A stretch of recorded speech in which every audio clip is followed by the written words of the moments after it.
नमस्कार, आप देख रहे हैं 5 राज्यों में विधानसभा चुनाव से जुड़ा हमारा खास बुलेटिन लोकतंत्र। मैं हूं प्रीति। शुरुआत करेंगे हेडलाइंस के साथ।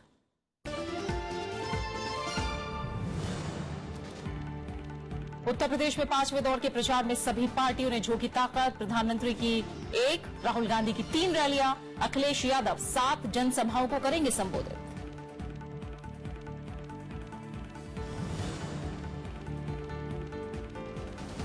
प्रधानमंत्री ने यूपी की कानून व्यवस्था पर उठाए सवाल। अखिलेश यादव और मायावती ने कहा, बीजेपी की हार पक्की।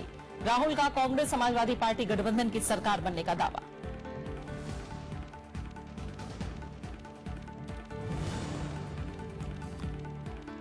उत्तर प्रदेश में चौथे दौर के लिए 61% से ज्यादा मतदान। 53 सीटों के लिए 680 उम्मीदवार। ओपिनियन पोल चलाने पर दैनिक आज पोर्टल के खिलाफ एफआईआर।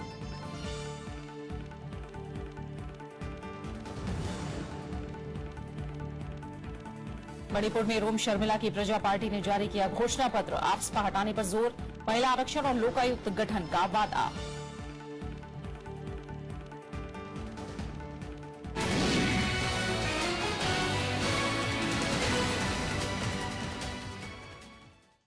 यूपी विधानसभा चुनाव में 4 चरण के लिए मतदान हो चुका है। अब 27 फरवरी यानी सोमवार को 5वें दौर के लिए वोट डाले जाएंगे। अगले चरण में 11 जिलों की 51 सीटों पर वोट डाले जाएंगे। इसके लिए चुनाव आयोग तैयारियों में जुटा हुआ है। इसी दिन अंबेडकर नगर की आलापुर विधानसभा सीट के लिए भी चुनाव होना है, लेकिन समाजवादी पार्टी के उम्मीदवार चंद्रशेखर कनौजिया को चुनाव प्रचार के दौरान दिल का दौरा पड़ा था। कनौजिया की मृत्यु के बाद चुनाव आयोग ने सीट पर चुनाव रद्द कर दिया था। अब इस सीट के लिए 9 मार्च को मतदान होगा। बाकी चरणों के लिए दिग्गज पूरी ताकत के साथ चुनाव प्रचार में जुटे हुए हैं। 27 फरवरी को जिन जिलों में वोट डाले जाएंगे उनमें बलरामपुर, बहराइच, गोंडा, फैजाबाद, अंबेडकर नगर, श्रावस्ती, सिद्धार्थनगर, बस्ती, संत कबीर नगर, अमेठी और सुल्तानपुर शामिल हैं। आज तो ये 11 जिलों की वो सीटें हैं जिन पर चुनाव होना है। आज प्रधानमंत्री नरेंद्र मोदी गोंडा में बीजेपी की परिवर्तन रैली को संबोधित करेंगे।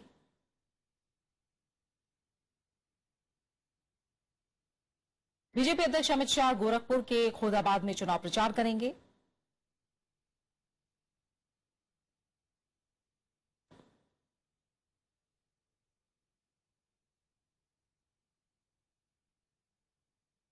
कांग्रेस उपाध्यक्ष राहुल गांधी आज बहराइच में महसी, बस्ती में भानपुर और बलरामपुर क्षेत्र में जनसभाएं करेंगे और जनता से पार्टी उम्मीदवारों को वोट करने की अपील करते नजर आएंगे।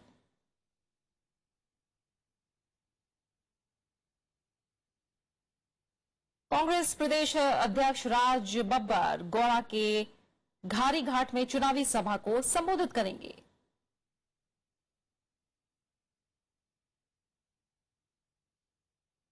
समाजवादी पार्टी के उम्मीदवारों के प्रचार के लिए मुख्यमंत्री अखिलेश यादव अंबेडकर नगर में 3 और फैजाबाद में 4 जनसभाएं करेंगे।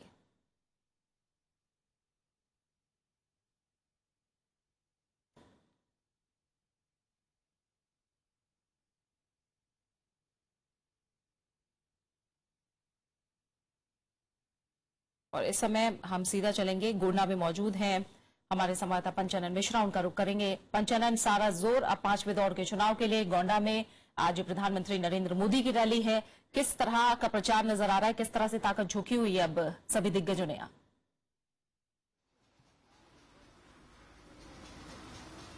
प्रीति, देखिए, गोंडा में प्रधानमंत्री नरेंद्र मोदी की रैली है और अब 4 चरण बीत चुके हैं इस चुनाव के।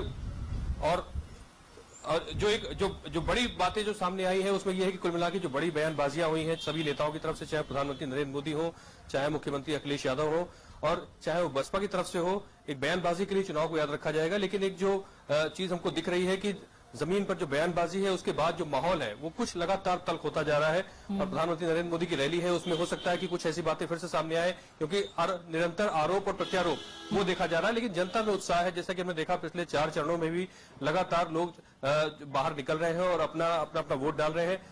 चौथे चरण में हालांकि कुछ कम मतदान हुआ, लेकिन ये मतदान का प्रतिशत लगातार बढ़ने की उम्मीद है। और अब जो चुनाव है वो शिफ्ट हो चुका है पूर्वी उत्तर प्रदेश में, क्योंकि पश्चिमी उत्तर प्रदेश और मध्य के बाद अब पूरी तरह ईस्टर्न यूपी है, जहां पर कि इस जो खासकर ये जो चरण है जहां पर कि यहाँ पर 52-53 सीटों पर जो मतदान होना है उसमें 38 सीटें पिछली बार समाजवादी पार्टी के पास रही हैं, तो एक बड़ा चुनौती उनके पास होगी अपना गढ़ बचाने की।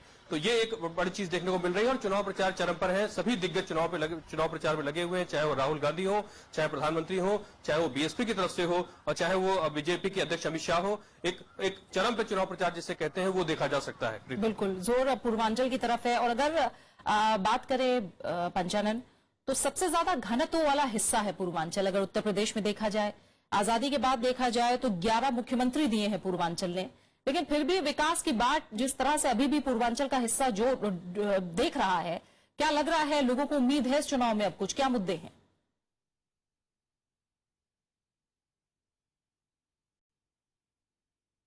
इस पूरे चुनाव में जो है एक विकास का मुद्दा साफ नजर आता है। और ये बात आपने ठीक कहा कि पूर्वी उत्तर प्रदेश हमेशा से एक पॉलिटिकली एक्टिव जो जगह है वो रही है और बड़े संख्या में यहाँ पर प्रधानमंत्री से लेकर और बड़े नेता हुए हैं।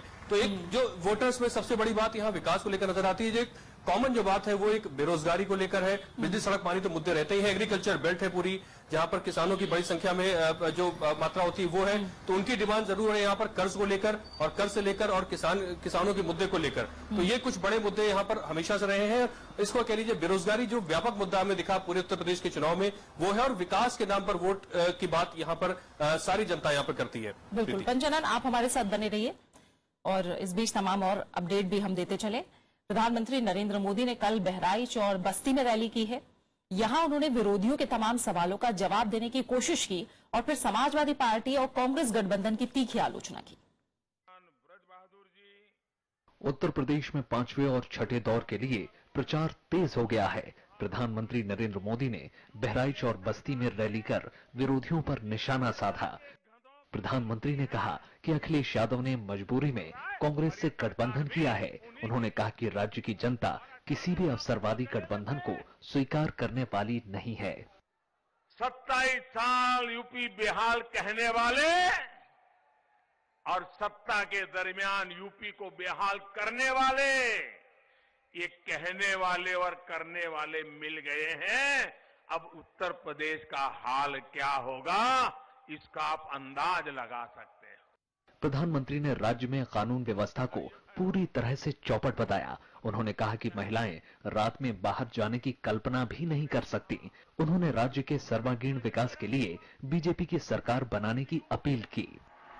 और मैं यूपी का सांसद हूं, सांसद के नाते भी आपको विश्वास दिलाता हूं कि मैं खुद देखूंगा कि सरकार बनने के बाद पहली मीटिंग में ये मेरे किसानों का कर्ज माफ हो जाए, उसका निर्णय हो जाए।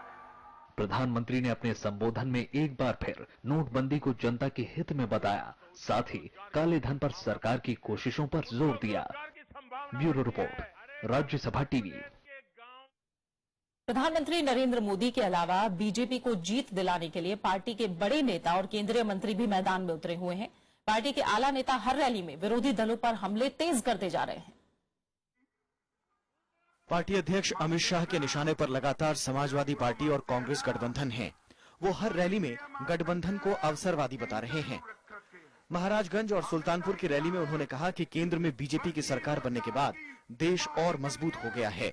जब हमारी सरकार है, कमल फूल की सरकार है, नरेंद्र मोदी की सरकार है, इस सिसवा वालों की जो सरकार बनी है, उस वक्त गोलीबारी की शुरुआत तो आज भी पाकिस्तान की सेना करती है, मगर उसका अंत हिंदुस्तान की फौज करती है। गृह मंत्री राजनाथ सिंह ने भी राज्य के पिछड़ेपन के लिए एसपी और बीएसपी की सरकारों को जिम्मेदार ठहराया। उन्होंने अखिलेश सरकार के कामकाज पर तंज भी कसा। काम बोलता है, काम बोलता है। मैं उन्हें बताना चाहता हूं, अखिलेश जी, काम बोलता नहीं है, काम दिखता है, लेकिन उत्तर प्रदेश के लोगों को काम इस धरती पर कहीं दिखाई नहीं दे रहा। केंद्रीय सूचना प्रसारण मंत्री और बीजेपी नेता वेंकैया नायडू ने बलिया में चुनावी रैली की। उन्होंने नोटबंदी समेत पाकिस्तान नीति पर विरोधियों के जवाब दिए और प्रधानमंत्री नरेंद्र मोदी को जनता का मसीहा बताया। केंद्र सरकार गांव को ध्यान में रख के, गरीब को ध्यान में रख के, किसान को ध्यान में रख के, महिलाओं को ध्यान में रख के, युवाओं को ध्यान में रख के, मध्यम वर्ग को ध्यान में रख के कार्यक्रमों का रहा है। ये सरकार गरीबों का ये सरकार गरीबों का बसिया है। वहीं लखनऊ में केंद्रीय मंत्री उमा भारती ने प्रदेश में बीजेपी को 250 से ज्यादा सीटें मिलने का दावा किया और बहुमत का भरोसा जताया। Bureau report, Rajya Sabha TV. वहीं कांग्रेस समाजवादी गठबंधन के लिए मुख्यमंत्री अखिलेश यादव और राहुल गांधी ने भी पूरी ताकत लगा रखी है। मुख्यमंत्री अखिलेश यादव ने कल बलरामपुर में चुनावी सभा को संबोधित किया। इस मौके पर मुख्यमंत्री ने कहा कि बीजेपी राज्य में चुनावी लड़ाई हार गई है और बीजेपी नेताओं की बिगड़ती भाषा इसका सबसे बड़ा सबूत है। मुख्यमंत्री अखिलेश यादव ने अपनी चुनावी सभा में आरोप लगाया कि बीजेपी के पास जनता को बताने के लिए कोई उपलब्धि नहीं है। उन्होंने कहा कि अगर केंद्र सरकार ने जनता के लिए कोई काम किया होता तो बीजेपी को सांप्रदायिकता का सहारा नहीं लेना पड़ता। और हम तो कहते हैं ये बहस अगर करना चाहे प्रधानमंत्री जी, कोई इधर उधर की बहस न करें। लोकतंत्र में जनता इसलिए चुनती है कि जनता के लिए काम किया जाए।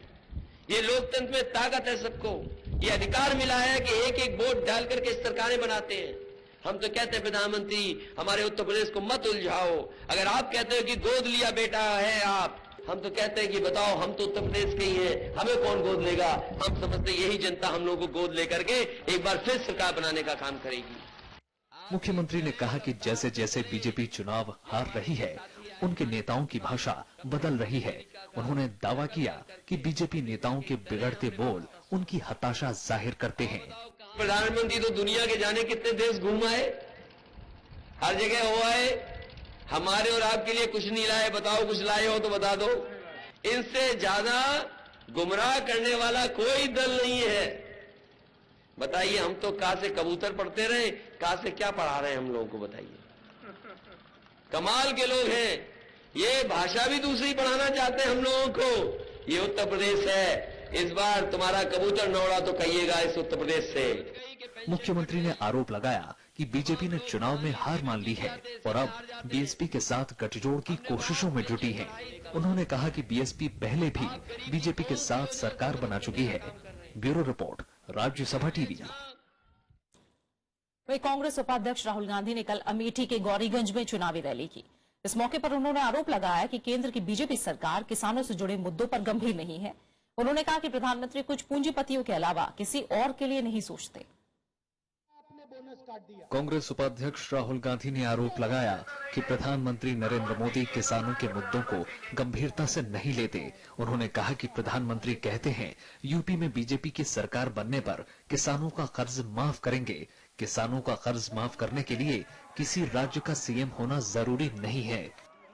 मोदी जी, अगर आप किसान का कर्जा माफ करना चाहते हो, आप हिंदुस्तान के प्रधानमंत्री हो, आपको उत्तर प्रदेश की सरकार की कोई जरूरत नहीं।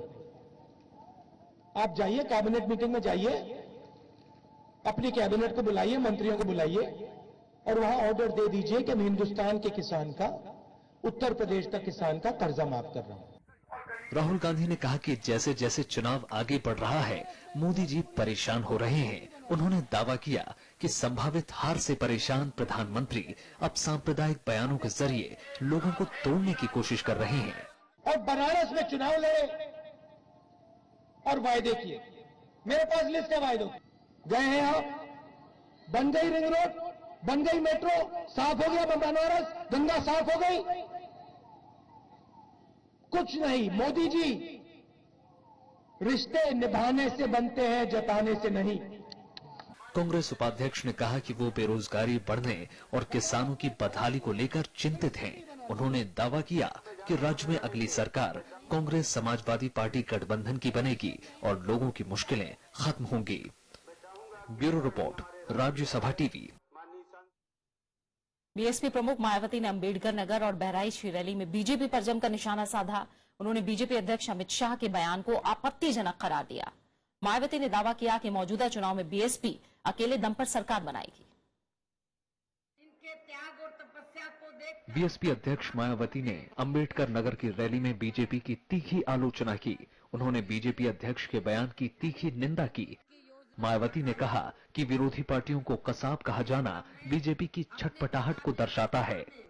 श्री अमित शाह ने जो अपने विरोधियों को कसाब की अर्थात आतंकियों की संज्ञा दी है, तो वे अति शर्मनाक, वे इनकी खुद की रही इस किस्म की घटिया सोच को ही पूर्ण रूप से दर्शाता है। इनका यानी कि बीजेपी का बिहार प्रदेश से भी काफी बुरा हाल करना है, काफी बुरा हाल आप लोगों को करना है। मायावती ने एक बार फिर अल्पसंख्यकों और दलितों के मुद्दे उठाए। उन्होंने फिर से कहा कि अगर बीजेपी सत्ता में आती है तो वो संवैधानिक आरक्षण को खत्म करने की कोशिश करेगी, जबकि बीएसपी गरीब, सवर्ण और अल्पसंख्यकों को आरक्षण देने के पक्ष में है। यहाँ अपर कास्ट समाज एवं अल्पसंख्यक समाज के गरीब लोगों को भी आर्थिक आधार पर अलग से आरक्षण दिए जाने के लिए हमेशा इसकी पक्षधर रही है, जिसे फिर संविधान में संशोधन के जरिए केंद्र की सरकार को ही करना होगा। मायावती ने कहा कि समाजवादी पार्टी दो खेमे में बटी हुई है और चुनाव में बीएसपी के मुकाबले में कोई नहीं टिक रहा। मायावती ने केंद्र सरकार को एक बार फिर नोटबंदी के मुद्दे पर घेरा, जबकि प्रदेश सरकार को कानून व्यवस्था के मामले में विफल करार दिया। Bureau report, Rajya Sabha TV. UP के चुनावी समर में आरजेडी प्रमुख लालू प्रसाद यादव भी अपने अंदाज में प्रचार करते दिखे। बहराइच में उन्होंने केंद्र सरकार और प्रधानमंत्री नरेंद्र मोदी पर आरोप लगाया कि वो लोगों को गुमराह करने वाले वादे करते हैं। लालू यादव ने लोकसभा चुनाव के दौरान केंद्र सरकार के वादों की लोगों को याद दिलाई और कहा कि केंद्र सरकार ने अच्छे दिन और हर खाते में 15-15 लाख रुपए देने का वादा किया था। हर घर में खाता खोलना शुरू हुआ कि खाता खोल लो, लोग खाता भी खोल लिया। 15-15 लाख लड़का लड़की पढ़ा लिखा बोलता था, मम्मी जी, पापा जी, 15-15 लाख रुपया मिलेगा, अच्छा दे जाएगा। पत्नी राबड़ी देवी बोली कि हम लोग को भी मिलेगा क्या? हम क्या तुम और हम भारत के जनसंख्या से अलग है क्या? इससे पहले उत्तर प्रदेश में कल चौथे दौर में 12 जिलों की 53 सीटों पर मतदान पूरा हो गया। चुनाव आयोग के मुताबिक शाम 5 बजे तक 61% से ज्यादा लोगों ने मताधिकार का इस्तेमाल किया। सभी 12 जिलों में लोगों के बीच भारी उत्साह देखने को मिला। ये तस्वीरें हैं उत्तर प्रदेश के अलग अलग जिलों की, जहां चौथे दौर के लिए वोट डाले गए।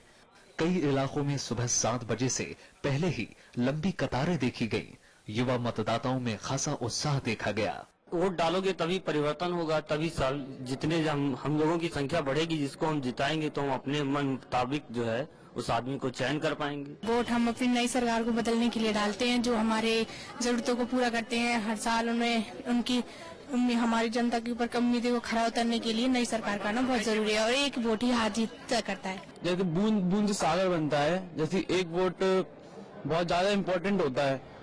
सुबह के वक्त बड़ी तादाद में लोग घर से निकले। इसके बाद हालांकि मतदान प्रतिशत में गिरावट देखने को मिली, लेकिन शाम ढलने से पहले मतदान ने फिर से जोर पकड़ा। 59.9 in 2012 and 57.1% in 2014. As at 5 p.m., the voter turnout is 61% and counting. 61%? Yeah. We hope that it will go to about 63 or something. क्या युवा, क्या बुजुर्ग, मतदान के लिए सबने पोलिंग बूथ का रुख किया। महोबा के इस मतदाता का उत्साह देखिए। लाठी के बल सैकड़ों मीटर दूर से चलकर ये मतदान केंद्र पर पहुंची हैं। ऐसी तस्वीरें जगह जगह देखने को मिली। इलाहाबाद हाईकोर्ट के पूर्व न्यायाधीश भी व्हील चेयर पर वोट डालने पहुंचे। इलेक्शन स्टाफ ने स्पेशली मेरे घर आकर सब व्हील चेयर, सब चीज का प्रबंध किया है। चेंज ये है, लोगों में जागरूकता है मतदान की तरफ। हम लोगों में होड़ लगी हुई है सुबह से कि 7 बजे पहुंचना है। ज्यादातर लोगों ने माना कि वोट डालते वक्त विकास का मुद्दा उनके जहन में रहा। युवाओं ने रोजगार और शिक्षा के मुद्दे पर खासा जोर दिया, तो वहीं महिलाओं ने महिला सुरक्षा पर। लड़कियां लोग जाती आती हैं बाहर, स्कूल कॉलेज सब व्यवस्था अच्छी होनी चाहिए। जो हम महिलाओं के लिए भी कुछ काम करें और हम लोग हर जगह सेफ महसूस करें, कहीं भी जाएं तो हमें डर भय ना रहे। रोड सड़क आई ना, सफाई, ईमानदार गवर्नमेंट हो, काम करे जनता के लिए। सबको अच्छी एजुकेशन मिले और सबके बारे में सोचे जो भी गवर्नमेंट आए। सभी लोगों को रोजगार मिलना चाहिए और कानून व्यवस्था यहाँ का बहुत बड़ा मुद्दा है। कानून व्यवस्था ठीक होना चाहिए। यहाँ बहुत गड़बड़ है, यहाँ पर लूट मार और कानून व्यवस्था ध्वस्त है बिल्कुल यहाँ का। बुंदेलखंड के इलाके में कानून व्यवस्था भी कई लोगों के लिए चुनावी मुद्दा रहा, तो वहीं अल्पसंख्यक समुदाय के लिए अमन चैन को ध्यान में रखकर वोट डाला। हमको अपना खाना अपना गाना, सिर्फ अमन चाहिए। जो आज जात बात पे और धार्मिक उन्माद पे जो हो रहा है, बिल्कुल कतई नहीं होना चाहिए। एक सा देखना चाहिए। जब जनता लाइन में लगी है, वो खड़ी है, तो सबको एक नजर से देखना चाहिए। चुनाव आयोग ने मतदान के लिए खास इंतजाम किया। कई जगहों पर मॉडल पोलिंग स्टेशन बनाए गए। उत्तर प्रदेश के 12 जिलों की 53 सीटों पर पिछली बार समाजवादी पार्टी 24 सीट जीतकर सबसे आगे रही थी। कृति मिश्रा और रविंद्र सिंह शेरौन के साथ पंचानन मिश्रा, राज्यसभा टीवी। उत्तर प्रदेश में चौथे दौर की वोटिंग में कई जगहों से हिंसक झड़पों की भी खबर आई। महोबा और प्रतापगढ़ में विरोधी पार्टियों के समर्थक आपस में भिड़ गए। महोबा में बीएसपी समर्थकों की तरफ से हुई गोली और फायरिंग के बाद माहौल अशांत हुआ। ये तस्वीरें हैं महोबा जिले की। यहाँ पर तड़के 3 बजे समाजवादी पार्टी और बहुजन समाज पार्टी के समर्थकों के बीच हुई झड़प में 3 लोग घायल हो गए। समाजवादी पार्टी उम्मीदवार सिंध गोपाल साहू के बेटे साकेत साहू समेत 2 और लोगों को गोली लगी है। सिंध गोपाल साहू इसके लिए बीएसपी उम्मीदवार को जिम्मेदार ठहरा रहे हैं। बसपा के प्रत्याशी हरमर्दन सिंह के बेटे नाती और उसके करीब 50 साथियों ने मिलकर, जितने भी बताया उन्होंने, साथियों ने मिलकर उन्होंने हमला कर दिया। गाड़ी में आगे पीछे ओवरटेक घेर के उन्होंने गोली चलाई, जैसे मेरे बेटे साकेत साहू को, और एक हमारा तनवीर है जो जिलाध्यक्ष है, यूथ का जिलाध्यक्ष है, और एक कोई अज्ञात है, उसको गोली लगी। समाजवादी पार्टी कार्यकर्ताओं का कहना है कि पुलिस ने उनकी मदद नहीं की। जिला प्रशासन घटना के बाद सतर्क हो गया है। मामला ऊपर तक पहुंचने के बाद प्रशासन ने दावा किया है कि दोषियों पर सख्त कार्रवाई की जाएगी। ऐसा मालूम पड़ा है कि दूसरी तरफ जो बसपा के प्रत्याशी हैं, उनके पुत्र का नाम आ रहा है कि वो अपने साथियों के साथ थे और फायरिंग हुई, जिसमें कि ये लोग घायल हुए हैं। और अब इसमें इनसे तहरीर लेकर भी एफआईआर लिखवाई जा रही है और फिर कार्रवाई कराई जाएगी। जो भी दोषी सबके खिलाफ कार्रवाई कराई जाएगी। उनके समर्थक एवं रिश्तेदार आपस में एक दूसरे के साथ झगड़ गए थे, आपस में फायरिंग भी किया, जिसमें 2 लोग इंजर्ड भी हैं, 3 लोग इंजर्ड हैं और उनका इलाज किया जा रहा है। एफआईआर दर्ज हो गई है और विधिक कार्रवाई की जा रही है। इसके अलावा प्रतापगढ़ में बीजेपी और बीएसपी कार्यकर्ताओं के बीच हुई झड़प में कुछ लोग घायल हो गए हैं। मामला फिलहाल काबू में है। Bureau report, Rajya Sabha TV. Uttar Pradesh राज्य निर्वाचन आयोग ने एक पोर्टल पर एफआईआर दर्ज करने का आदेश दिया है। पोर्टल पर चौथे दौर के मतदान के दौरान ओपिनियन पोल चलाने का आरोप है। हिंदी पोर्टल दैनिक आज.com ने कल हुई वोटिंग के दौरान चलाए ओपिनियन पोल में समाजवादी पार्टी के पक्ष में रुझान चलाए थे। दरअसल चुनाव आयोग ने 8 मार्च तक एग्जिट और ओपिनियन पोल दिखाने और छापने पर रोक लगा रखी थी। इससे पहले दौर के चुनाव के दौरान ओपिनियन पोल चलाने के आरोप में पुलिस ने दैनिक जागरण ऑनलाइन एडिशन के संपादक को गिरफ्तार किया था और बाद में रिहा कर दिया था।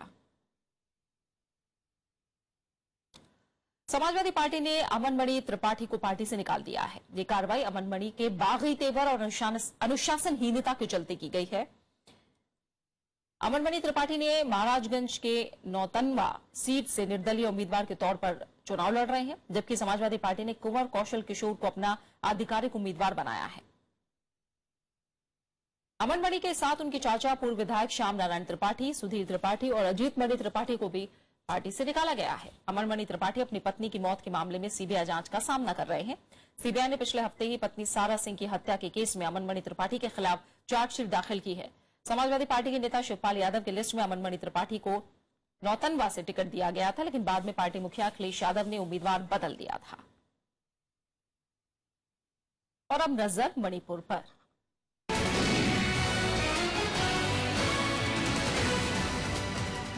रोम शर्मिला की प्रजा पार्टी ने मणिपुर विधानसभा चुनाव के लिए घोषणा पत्र जारी कर दिया है। आफ्सपा के खिलाफ 1.5 दशक तक अनशन करने वाली रोम शर्मिला ने घोषणा पत्र में आफ्सपा हटाने का वादा किया है। प्रजा पार्टी ने दावा किया है कि सत्ता में आने पर महिलाओं को हर चुनी गई निकाय में आरक्षण दिया जाएगा और भ्रष्टाचार से लड़ने के लिए लोकायुक्त की नियुक्ति की जाएगी।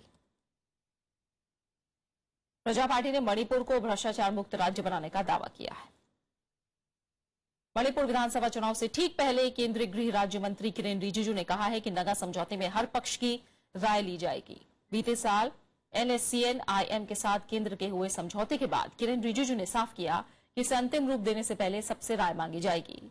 आपको बता दें कि मणिपुर के लोग राज्य की भौगोलिक सीमा नगा के हाथ हो जाने की आशंका के चलते संशय में हैं। किरेन रिजिजू का ये बयान प्रधानमंत्री नरेंद्र मोदी के इस हफ्ते प्रस्तावित चुनावी रैली से ठीक पहले आया है। और फिलहाल इसी के साथ हमारे खास बुलेटिन लोकतंत्र में इतना ही। एक छोटा सा ब्रेक लेंगे और ब्रेक के बाद देखिए वर्डिक्ट 2017। नमस्कार।